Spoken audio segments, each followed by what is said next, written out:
And what was the feeling? The team management, the mentors of SRS 11, and played a long time from the first match to the final.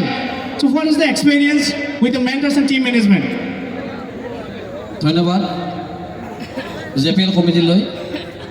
খেল খেলি ভাল লাগিছে প্ৰথমৰ পৰাই খেলিলোঁ ভাল লাগিছে আৰু জেপিএল খেলখন মই সিদিনাও কৈছোঁ খালি আজি মোৰ বেলেগতো খেল আছে তাত যোৱা নহ'ল মানে টিমটো বেলেগ ল'ৰা মাতি দিছোঁ তাত উপায় নাই ফাইনেল খেলি ভালেই লাগে জেপিএল আৰু অনাগত দিনত আৰু ইয়াতকৈ ভাল হওক জেপিএল আমি বাহিৰতো কওঁ যে আমাৰ লোৱাৰ আছামত জেপিএল খেলখন ডাঙৰ হয় আমি যিমান দূৰক লৈ খেলিব পাৰিছোঁ চবতে কৈ দিওঁ জেপিএল এখন আমাৰ এখন ডাঙৰ খেল বুলি কওঁ আৰু লোৱাৰ আছামত হয়তো হোৱা নাই ইমান ডাঙৰ খেল বাছ কমিটিলৈ ধন্যবাদ বাকী কমিটিটোৰ চব চিনাকিয়ে আহি থাকোঁ খেলি থাকোঁ ভালেই লাগিছে ধন্যবাদ ৰাইজটো জেপিএলত বহুত ৰাইজ হয় দেখিলোঁ নীলবাগান হওক নামটি হওক চব জেগাতে খেলিলোঁ কিন্তু জেপিএলত হায়েষ্ট মানুহ নিশ্চয়কৈ আৰু এটা কথা জানিব বিচাৰিম যিহেতু SRS 11 প্ৰথমবাৰ চেম্পিয়ন হৈছে তো ইয়াৰ যিটো গুৰু দায়িত্ব আপোনাৰ হাতত দিয়া হৈছিলে যে দলপতি হিচাপে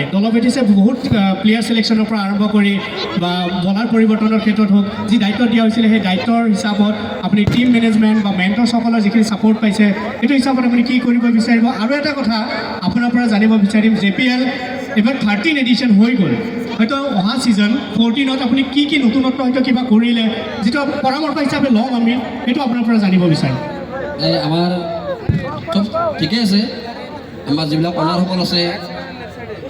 ভালেই দায়িত্বটো মোক দিছে গতিকে মই কিমান দূৰক মই পাৰিছোঁ নাজানো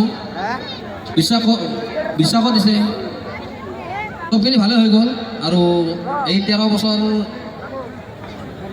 এইবাৰ 13 বছৰ হৈ গ'ল নেক্সট 14 বছৰ হ'ব 13 বছৰৰ